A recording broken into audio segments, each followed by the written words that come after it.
Good Friday morning, everyone. It's a beautiful day. It's the end of the work week. It's Friday. And for a lot of people, that's the last work day. Usually for me, it's the last work day. And I am excited to be here with you. I have got so much great stuff. This is truly the best news today that I'm going to be giving you. And I'm excited about doing it. And we got some things changing next week. I will get into that briefly this morning. I got so much stuff I'm going to go over this morning. I try to keep this to about around 15 minutes, but boy, it's going to be hard to do today because I got so much great stuff for you. Good morning, everyone. Good morning, morning warriors that are out there right at 7 a.m. with me. Now, starting next week, that would be Monday. We're going to do this at 7:30 instead of 7 a.m. So for all of you that need another half hour sleep, there you go.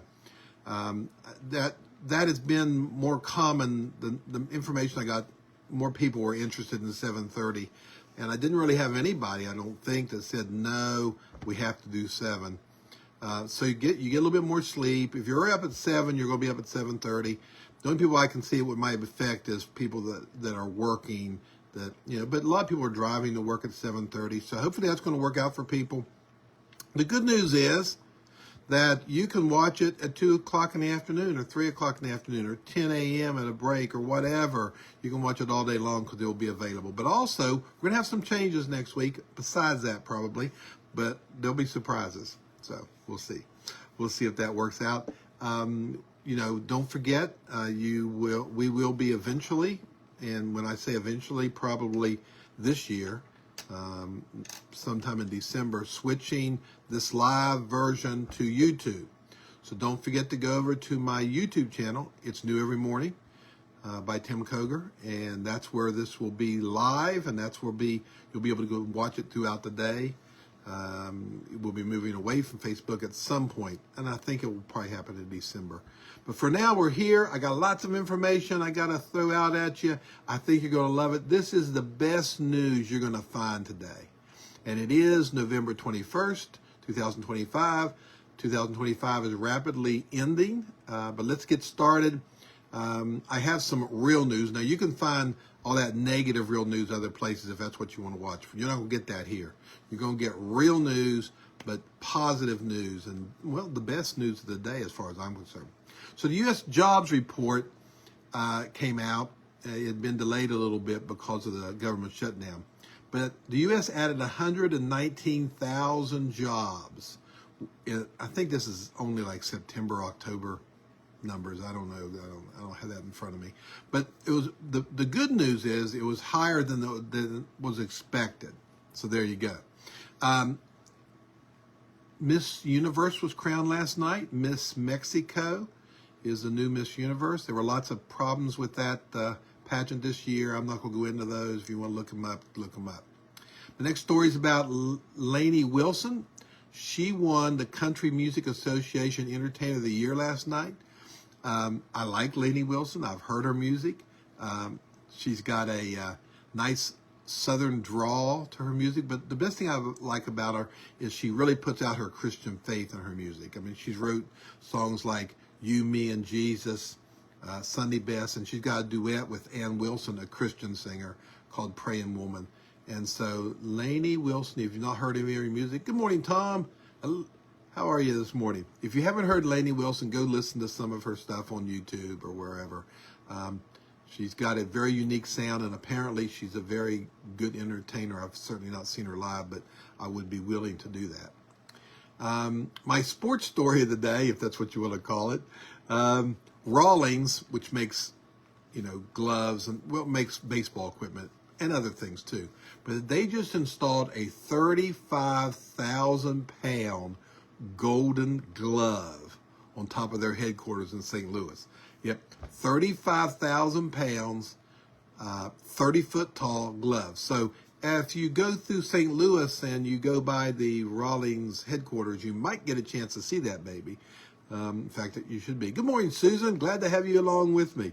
So anyway, that'll be kind of interesting to see. If you want to see some pictures of it, go online. You can see it. It is a gold glove. Now, each year, I love this story, each year, thousands of strangers make their way to a small town in middle America to celebrate celebrate the sameness, but also the differences. Now, sameness may not be a word. I don't care. So where do they go? Well, they go to Twinsville, Ohio.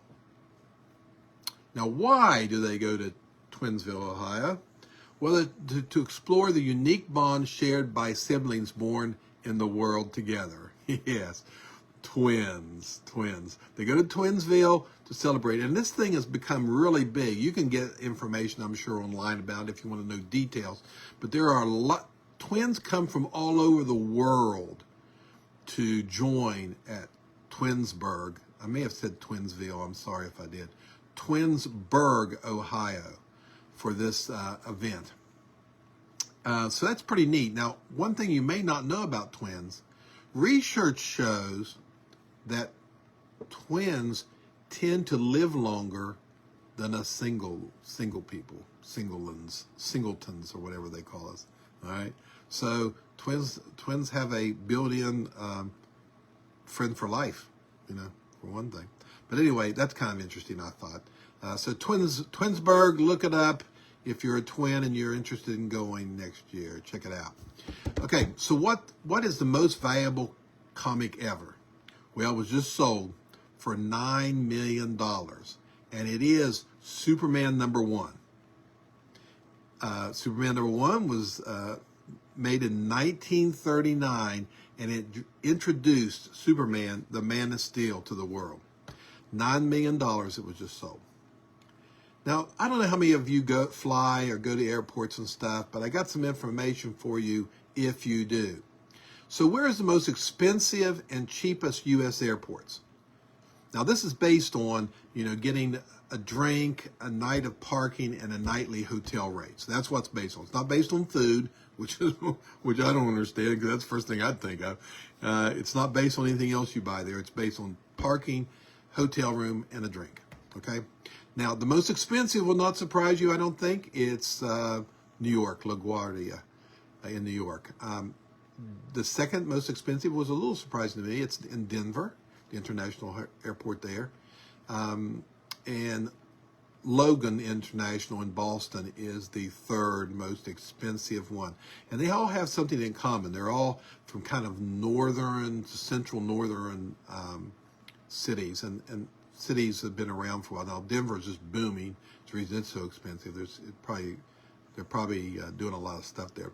Now, the cheapest airports, if you want to buy those things, the same three things, Houston is the cheapest, followed by New Orleans and Phoenix. Those are the three cheapest, and they also have something in common. They're all from the South, which I don't know for sure what that means, but I do know that the price at Houston for those things was $122. The price in New York was $381, so more than twice as more expensive in New York than it is in Houston. So anyway, there you go. Speaking of air traffic and things like that, we spend an average of 9 days. Now, this is the average person, which doesn't exist, of course. And people that live in rural communities like me probably don't do this as much, but I don't know. I'll tell you, lots of traffic, lots of, roadblocks and bottlenecks and road closures going on I-79 where I live. But the average American spends 9 days worth of his time every year just stuck in traffic.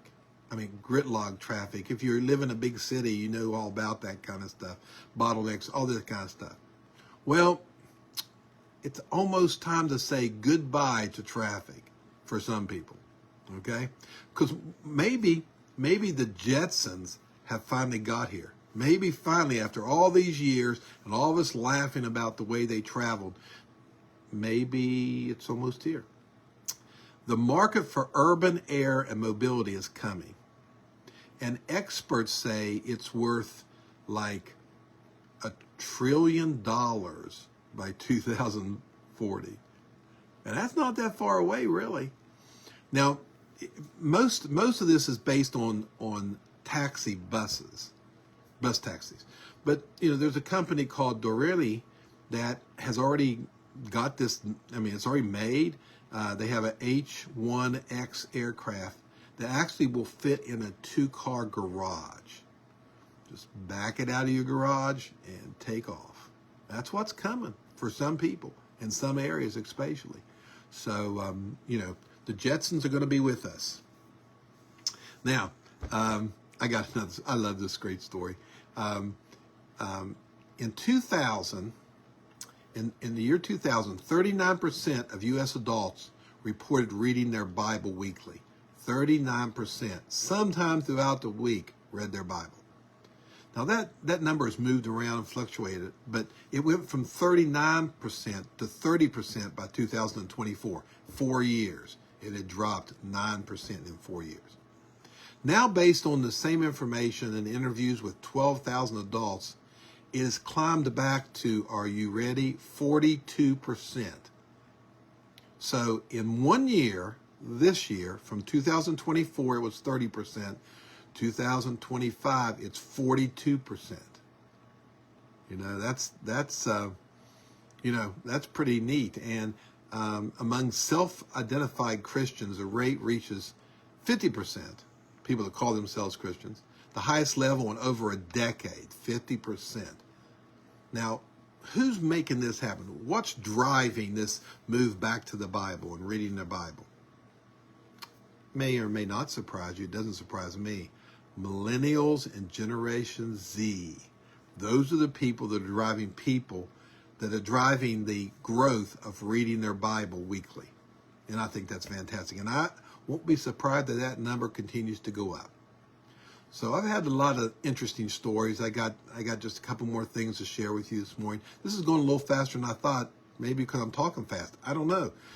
Maybe because the stories weren't as long as I thought. But I have a quote from Thomas Edison that I want to share with you. And this is the quote. Many of life's failures are people who did not realize how close they were to success when they gave up. Does that sound familiar to anybody? It certainly does to me. I mean, so often it seems like I'll just talk about me because I know about me.